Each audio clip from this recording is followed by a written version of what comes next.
יונתן ונועה כהן הם זוג בן 35, הורים מ3 ילדים. דניאל בן 9, גלי בת 6 ותמר בת 4. הם גרים בגבעתיים, בבית גדול, קרוב לפארק ולקניון. הם עושים ספורט, מפתחים תחביבים ובעיקר אוהבים להיות יחד עם כל המשפחה. יום אחד, החיים השלווים של המשפחה מתהפכים.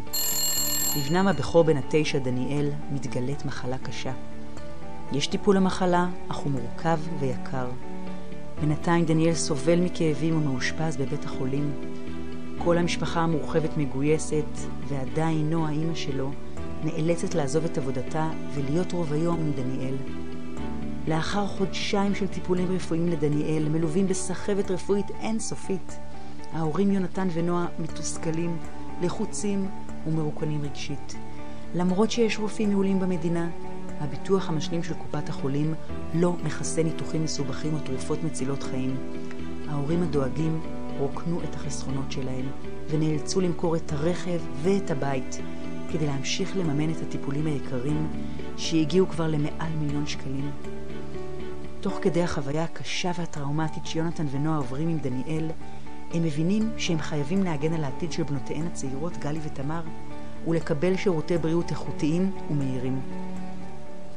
גדי, חברו הטוב של יונתן, מגלה לו את סוד הרפואה הפרטית בישראל, שהייתה יכולה לאפשר לדניאל בנו לקבל את הטיפולים היקרים שעבר כמעט בחינם. ההתפכחות מטלטלת את יונתן, והוא מחליט מיד לבטח את שאר ילדיו. מתוך החיפוש הוא מגלה שעומדת לקרות רפורמה מדאיגה בתחום ביטוחי הבריאות שתיכנס לתוקף ב1 בפברואר 2016, ממש עוד מעט. הרפורמה תשנה לרעה את תנאי הביטוח ותצמצם משמעותית את חופש הבחירה. הוא מבין את הדחיפות, יוצר קשר עם המרכבה ומרכיב ביטוח פרטי ממש בקלות. במרכבה הוא מקבל ידע ובהירות לגבי תוכניות הביטוח השונות, וכמובן מחירים מעולים שמתחילים מ-15 שקל לחודש לביטוח לילד בריא.